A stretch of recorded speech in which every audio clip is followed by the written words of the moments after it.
Pegue o Evangelho, por favor. Abra na primeira carta de Paulo aos Coríntios, capítulo 2, versículo 2. Você vai fazer um curso relâmpago de teologia agora. Só com esse versículo aqui. Tudo que você precisa saber para ser um pregador, uma pregadora, um homem de Deus, uma mulher de Deus, um ganhador de almas, uma ganhadora de almas. Paulo escreveu o seguinte: porque nada me propus saber entre vós, senão a Jesus Cristo e este crucificado. Interessante, não? Vou ler de novo. Paulo escrevendo esta primeira carta para a igreja de Corinto, falando ali com os membros e obreiros, ele diz: eu nada me propus saber entre vós, senão a Jesus Cristo e este crucificado. Esse é o curso de teologia mais rápido que você vai fazer em toda a sua vida. Agora eu leio mais uma vez e você repete em seguida. Vamos lá. Porque nada me propus saber entre vós, senão a Jesus Cristo e este crucificado. Será que esse conhecimento é suficiente para ser um grande ganhador de almas? Porque Paulo, ele superou inclusive Pedro, em termos de ganhar almas, em termos de abertura de igrejas, em termos de discípulos, em termos de países conquistados. Ele disse: é só isso que eu quis saber. A única coisa que eu precisava saber: Jesus Cristo e este crucificado. Quem acredita nesta palavra que eu acabei de ler? Eu também creio, então desocupe as mãos e vamos dar para esta palavra a melhor salva de palmas que você já deu em toda a sua vida. E enquanto você aplaude, olhe para o céu e glorifique a Deus. Diga glória ao teu nome, Senhor. Bendito seja o teu nome, Senhor. Você que está assistindo pela TV ou pela internet, no youtube.com/joãorib, no facebook.com/joãorib, junte-se a nós, olhe para o céu e dá glórias também. Eu tenho vergonha de aplaudir. Salmo de número 47, versículo 1 diz: aplaudi ao Senhor Deus com as mãos e cantai ao Senhor com voz de triunfo. Então aplaude com as mãos e glorifica. Isso. Pai, olha quanta gente te aplaudindo e te glorificando. Abre o céu para receber todo este louvor. E vem agora com teu Espírito falar através da boca do pregador. Envia a tua palavra com poder e autoridade. E que a tua palavra vá, percorra toda a terra e prospere naquilo para o qual está sendo enviada. Em nome do Senhor Jesus.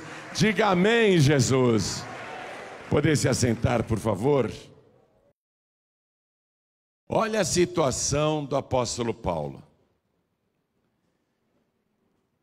Ele sentiu de Deus, ele sentiu pelo Espírito de Deus que devia ir pregar na Grécia, na Europa. Sair de Israel e evangelizar os gregos. E ele ficou pensando: a Grécia é um país de muitos deuses, muitas lendas, muitas fábulas, muitas crendices. E ao mesmo tempo é um povo extremamente culto.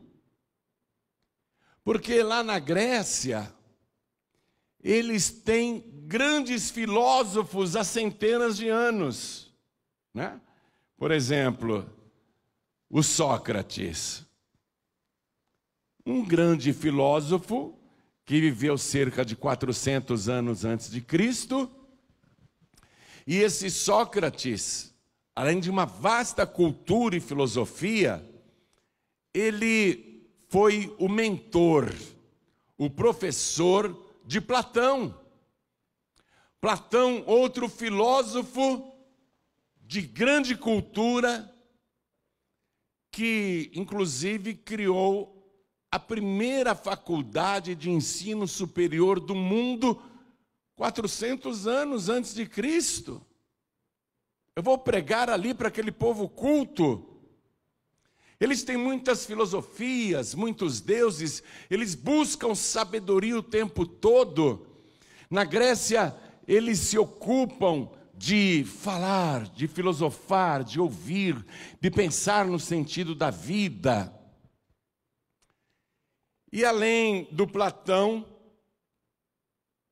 ele foi professor do Aristóteles, outro filósofo importantíssimo, que ensinou muitas coisas para os gregos.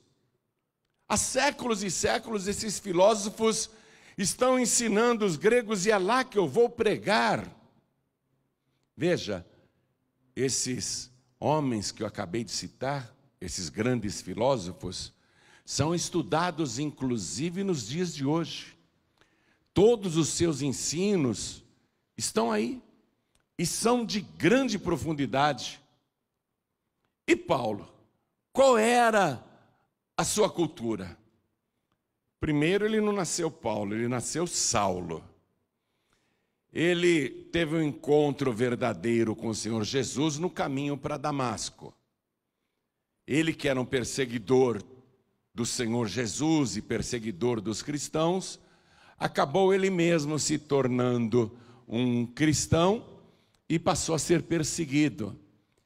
E ele mudou o nome de Saulo para Paulo. E Paulo tinha muita cultura também, porque ele foi criado em Jerusalém, aos pés de um grande sábio chamado Gamaliel, que era um dos membros do Sinédrio de Jerusalém, um professor de teologia extraordinário. E Paulo, na verdade, Saulo, na época, desde criança, aprendeu com esse Gamaliel, que além de popular, era muito conceituado, e ser aluno de Gamaliel era um grande prestígio, dava realmente muita honra para o discípulo. E Paulo, quando se converteu, não é? Que quando ele passou a ser um cristão, ele perdeu tudo, porque é o seguinte: se você se converte a Cristo, você é expulso da sinagoga, você é expulso da comunidade judaica, você é expulso da sua família, você perde a herança, você perde os seus bens, você se torna um pária, você se torna praticamente um exilado no seu próprio país. Então ele perdeu tudo, mas ele mantinha os conhecimentos que havia aprendido durante anos e anos estudando com o grande sábio Gamaliel. Esse Gamaliel foi aquele sacerdote que, quando os cristãos, no caso Pedro principalmente e João, eram perseguidos pelo Sinédrio e queriam matar o Pedro, queriam matar o João, queriam matar todos os seguidores de Jesus, o Gamaliel aconselhou o Sinédrio dizendo: senhores, quero falar com cada um em secreto.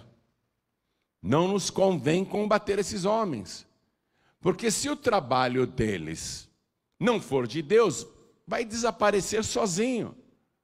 Mas se for de Deus e vocês estão combatendo, aí vocês estarão lutando contra Deus. Então, deixem esses homens continuarem.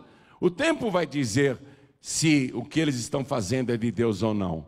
E aí aceitaram o conselho do Gamaliel. O Sinédrio açoitou o Pedro e o João, deu uma surra enorme neles e disse: não falem mais no nome de Jesus. Mas eles, saindo dali, continuaram pregando e anunciando o evangelho de Jesus. E o Saulo, que presenciava tudo isso, ao se converter, virou de pedra vidraça. Ele agora era vidraça, não era mais pedra. Agora ele era apedrejado, ele era perseguido. E ele está sentindo de Deus de sair de Israel e ir pregar na Grécia para aqueles sábios, para aquele povo cheio de cultura, mas ao mesmo tempo cheio de sabedoria. Porque os gregos só buscavam sabedoria. E os judeus, por sua vez, só procuravam sinais, milagres, prodígios e maravilhas. Paulo disse: eu vou pregar lá na Grécia, porque os judeus procuram por sinais, eles querem provas do poder de Deus, e os gregos, eles querem sabedoria. Mas a sabedoria dos gregos não os levou ao conhecimento verdadeiro de Deus, o Deus único e verdadeiro.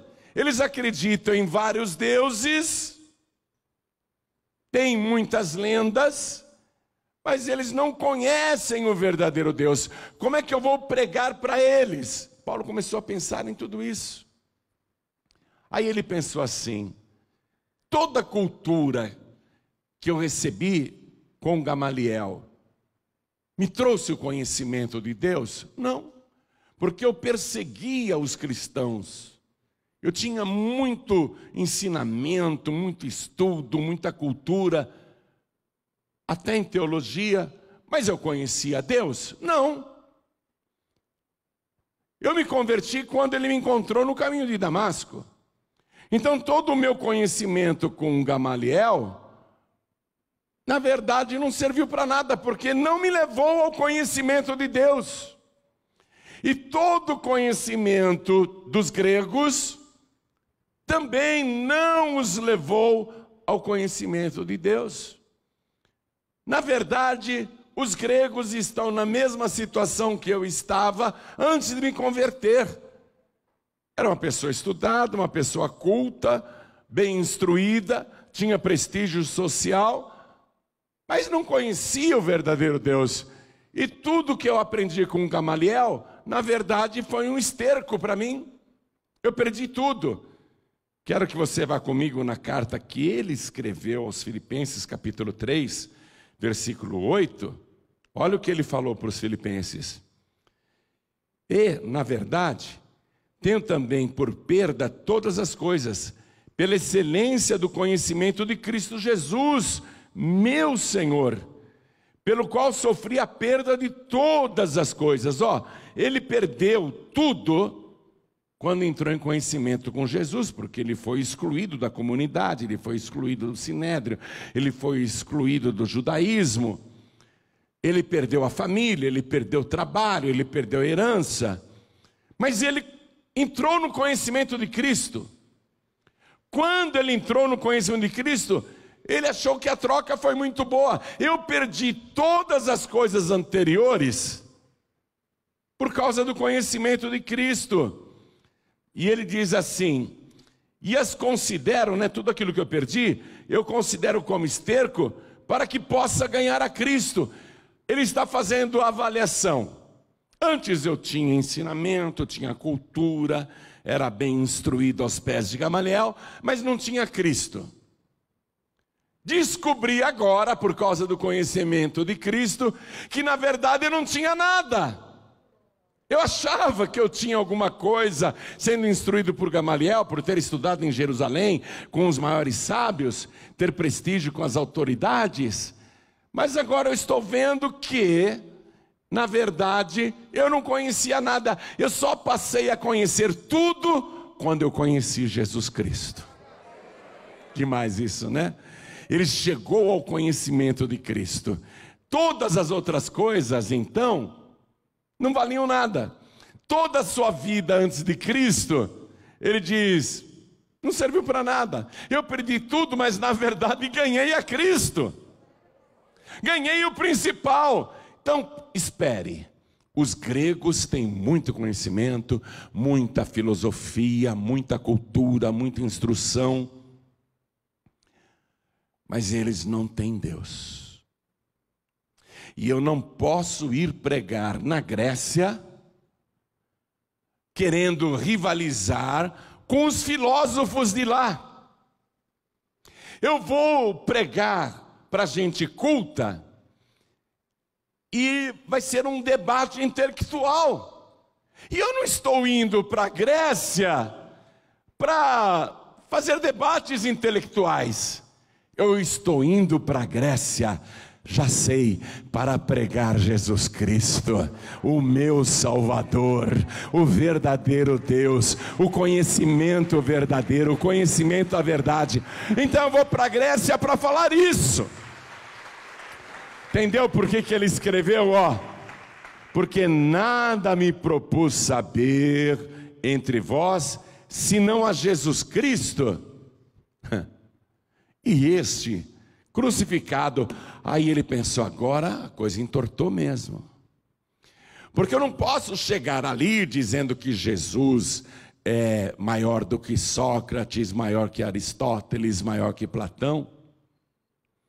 Eu não posso apresentar Jesus ali como se ele fosse mais um filósofo. Não vai funcionar. Jesus não é concorrente desses filósofos, não há termo de comparação. O Sócrates, o Platão, o Aristóteles estão lá no pezinho de baixo ali, na unha de Jesus. E esse Jesus que eu conheci é mais alto e mais sublime do que o céu. Ele é o Deus Todo-Poderoso. Eles precisam conhecer esse Jesus que eu conheci. Então eu vou ter que falar quem é Jesus. Eu vou ter que apresentar Jesus crucificado. Vai ser uma loucura para esses gregos, porque eles buscam sabedoria. Os judeus buscam sinais, mas tanto os judeus como os gregos, uns buscam poder, outros buscam sabedoria. Eles não conhecem o verdadeiro Deus. Então eu tenho que falar da loucura que é Jesus Cristo. É uma loucura. Eu vou chocar os gregos. Quando eu começar a falar de Jesus, os gregos ficarão chocados. Mas é o único jeito deles entenderem. Então acompanhem comigo, Estou lendo agora, versículo 18. Porque a palavra da cruz é loucura, mas para quem perece, para os que morrem. Mas para nós que somos salvos, a palavra da cruz é o poder de Deus. Aí ele diz, eu vou relembrar a palavra que está escrita, que Deus falou: destruirei a sabedoria dos sábios e aniquilarei a inteligência dos inteligentes. Onde está o sábio? Onde está o inquiridor? Onde está o inquiridor deste século? Onde está o escriba? Porventura não tornou Deus louca a sabedoria deste mundo? É porque a sabedoria deste mundo, todo conhecimento e sabedoria deste mundo, não leva ao conhecimento do verdadeiro Deus. Quem está entendendo, levante a mão. A pessoa pode estudar, ser muito culta, ser PhD, formada em não sei quê, mas a sabedoria deste mundo não revela o verdadeiro Deus. Versículo 21. Visto como na sabedoria de Deus o mundo não conheceu a Deus, pela sua sabedoria, aprove a Deus salvar os crentes pela loucura da pregação. Então a minha pregação vai ser sobre essa loucura. Jesus Cristo crucificado. Porque os judeus pedem sinal, isto é poder, e os gregos buscam sabedoria, mas nós pregamos a Cristo crucificado, que é escândalo para os judeus e loucura para os gregos. Os judeus não aceitam Jesus, é um escândalo para eles.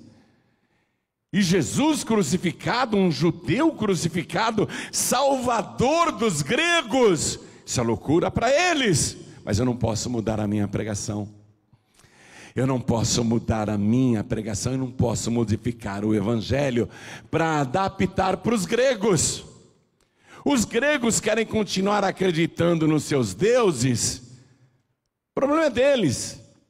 Mas eu não vou adaptar o evangelho de Jesus Cristo para satisfazer os gregos.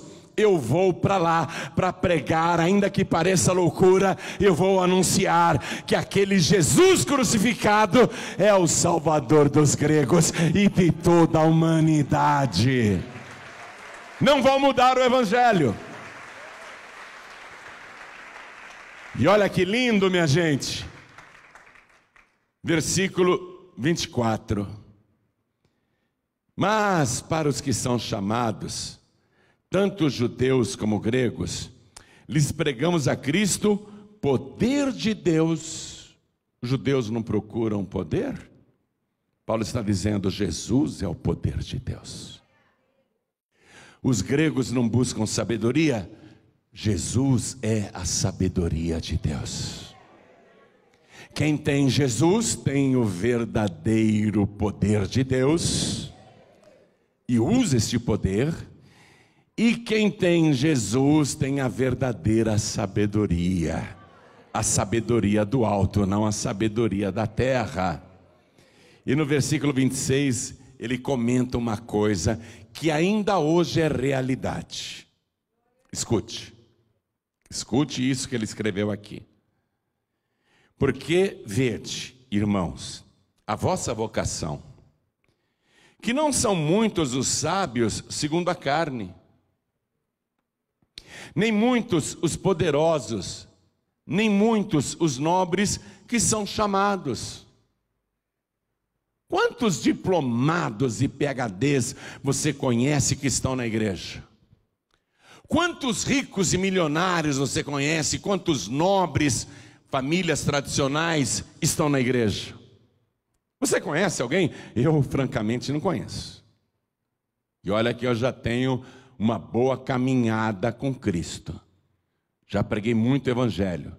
Já estive com todo tipo de pessoas de todas as classes sociais. Anunciei Jesus para todo mundo que eu podia anunciar. Mas dentro da igreja, a gente vê algumas dessas pessoas, olha só, os que são sábios segundo a carne, os que têm universidades e são cheios de diplomas e cursos. Você vê eles nas nossas igrejas ou nas outras igrejas? Na época de Paulo também não. Os poderosos, você vê os poderosos dentro das igrejas, seja da Paz e Vida ou outras? Também não. Você vê os nobres, os que têm sangue azul, uma linhagem, eles estão frequentando as igrejas? Foram chamados? Estão pregando o evangelho? Paulo está dizendo, esse povo não quer saber de Deus, não. Esse povo não está nem um pouco interessado em conhecer o verdadeiro Deus, porque para eles é uma loucura. Jesus crucificado, que parece um derrotado, que morreu, ele é o meu Salvador? Não. Eu não posso ter um Salvador que morreu desse jeito, que padeceu dessa maneira. Não, não me interessa isso. Os ricos, os nobres e os estudados acham essa pregação uma loucura, mas a história não parou na cruz. Esse Cristo crucificado foi morto, sim, parecia um derrotado. Como derrotado, foi colocado numa sepultura e ficou nela 3 dias. Mas aquele que parecia vencido, na verdade, ressuscitou com as chaves da morte e do inferno. Ele venceu a morte, ele venceu o inferno. Ele é o verdadeiro Deus. Não são os poderosos, nem os nobres, nem os cultos que são chamados. Eles não querem saber de Deus, porque eles enxergam só o Cristo ali, morto. E Eles não creem nem que Jesus ressuscitou. Eles ficam colocando em dúvida o tempo todo. Esse povo é ignorante, né?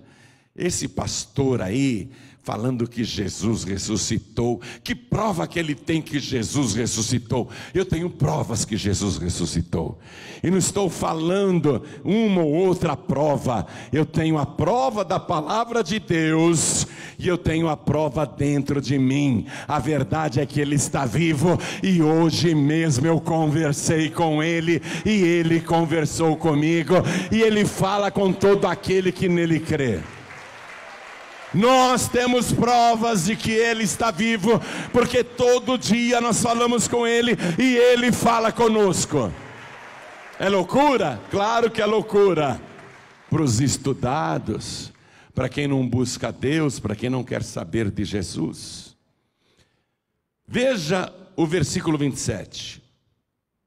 Mas Deus escolheu as coisas loucas deste mundo para confundir as sábias. E Deus escolheu as coisas fracas deste mundo para confundir as fortes. Como que aquele empresário tão poderoso pode olhar para você, que é funcionário dele, que é empregada dele, e achar que você sabe mais do que ele? O empresário, ele te olha com desprezo. Você é um crentinho, é uma crentinha só, é um fanático, uma fanática, é assim que ele te vê. Ele te despreza, mas olha o que diz o versículo seguinte: e Deus escolheu as coisas vis deste mundo e as desprezíveis. O mundo nos despreza, é verdade, mas nós fomos escolhidos pelo Todo-Poderoso. Não me escolhestes vós a mim, mas eu vos escolhi a vós, e eu vos escolhi para confundir os sábios, para confundir os entendidos, para confundir os poderosos. E Deus escolheu as coisas vis deste mundo e as desprezíveis e as que não são, para aniquilar as que são. Estou lembrando aqui daquela menina israelita, adolescente, que foi levada para a Síria como escrava, e ficou de empregada na casa do segundo homem mais poderoso da Síria, o general Naamã. Maior do que ele, só o rei. E Naamã era leproso. Aquela menina adolescente era uma menina de Deus.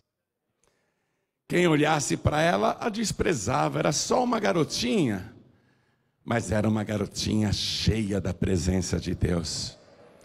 E um dia aquela menina israelita falou para a esposa do general Naamã: se o teu marido fosse até Samaria e se colocasse na frente do profeta Eliseu, ele ficaria purificado da sua lepra. E ela falou de uma tal maneira que confundiu a patroa. E a patroa creu, contou para o marido. Ela falou com tanta convicção que o marido creu. O marido foi falar com o rei creu. E o rei escreveu uma carta para o rei de Israel: estou te mandando Naamã aí para você curar ele da lepra. E quando Naamã chegou em Samaria e o rei de Israel leu a carta, rasgou as roupas, porque ele era culto. Ele era entendido, ele era neto do rei Acabe, mas ele não tinha nenhum conhecimento de Deus. Por isso que ele se desesperou e rasgou as roupas. O profeta Eliseu ficou sabendo desse fato, ou por revelação divina, ou porque alguém lhe contou, e ele mandou dizer ao rei de Israel: mande o general Naamã vir falar comigo, e você verá que há profeta em Israel. Tudo começou com uma menina adolescente, porque Deus escolhe as coisas vis e desprezíveis deste mundo para confundir e aniquilar esses sábios entendidos, nobres e poderosos, que pensam que sabem alguma coisa, mas Paulo disse: eles não sabem de nada. Eu não sabia de nada, eu só passei a saber das coisas no dia em que fui encontrado por Jesus Cristo. Quando eu tive este encontro verdadeiro com o Senhor, aí eu soube de verdade o que é o verdadeiro conhecimento nesta vida. O que é que você precisa saber para ser um ganhador de almas? No Brasil, na Grécia, em Portugal, na África, nas Américas, na Europa, na Ásia, ou em qualquer lugar do mundo. Ou se você não almeja tanto, pelo menos ser o ganhador de almas na tua casa e na tua família. O que é que você precisa saber para pelo menos ganhar a tua família para Jesus? Isso aqui. Vou reler o versículo 2, que foi o início da nossa mensagem. Porque nada me propus saber entre vós, senão a Jesus Cristo e este crucificado. Isso é tudo o que você precisa saber. Mas nós não estamos falando de Jesus no crucifixo, viu? Porque o crucifixo mostra um Cristo que continua pregado lá, um Cristo morto. Nós estamos falando do Cristo crucificado. E quando a gente olha para a cruz está vazia. E quando a gente olha para o túmulo dele lá em Jerusalém, o túmulo está vazio. Lá não tem nenhum cadáver e nenhum resto mortal, porque aquele que estava morto ressuscitou e está vivo pelos séculos dos séculos. Este é o conhecimento que salva. É o conhecimento que traz Deus para a sua vida. Vamos ficar todos de pé agora. Hoje eu vou ser franco com você. Percebemos que na maior parte das igrejas, infelizmente, esse Jesus Cristo crucificado não está mais presente.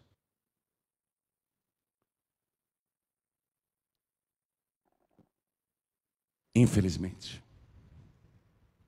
a gente vê isso.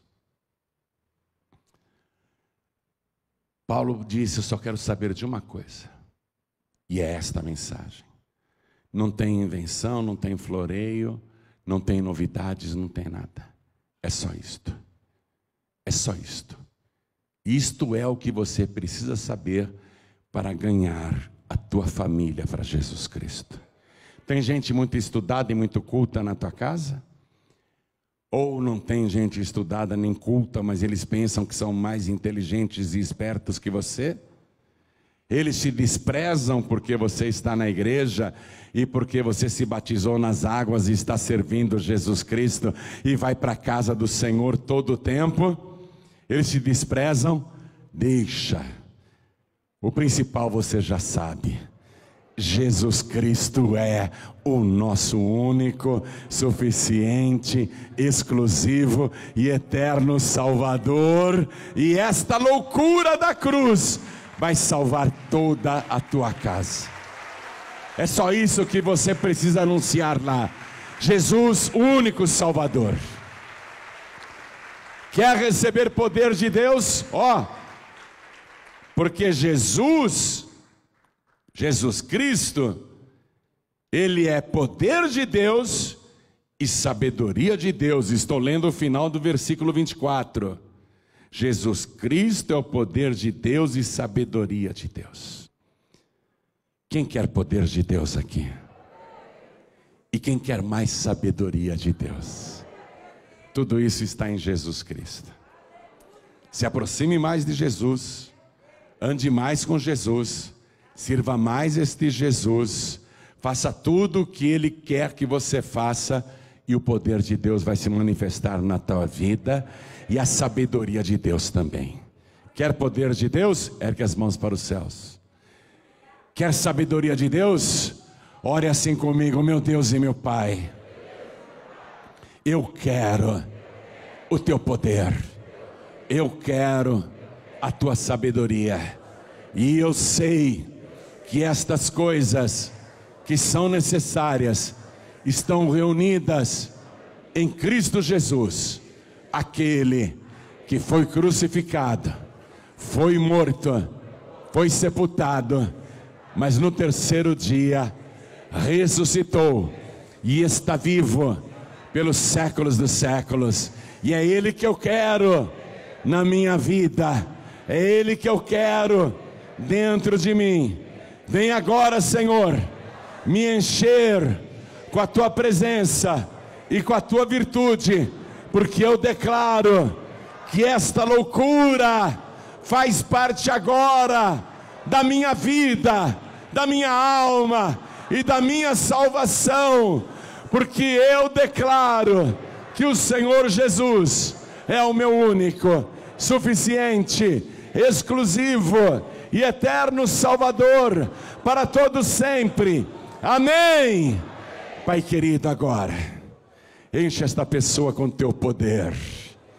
Para ela ser cheia do teu poder, ela precisa da presença desse Jesus Cristo, aquele que foi crucificado, mas não está morto, porque Ele ressuscitou.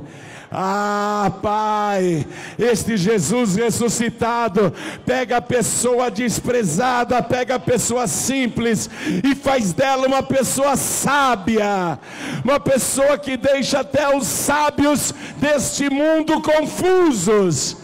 Então acrescenta agora poder e sabedoria. Em outras palavras, meu Pai, acrescenta Jesus Cristo na vida desse teu filho, na vida dessa tua filha, e em nome de Jesus assim seja feito. Amém, Senhor. Diga amém, Jesus. Pode aplaudir ao nome do Senhor agora. Glória a Deus.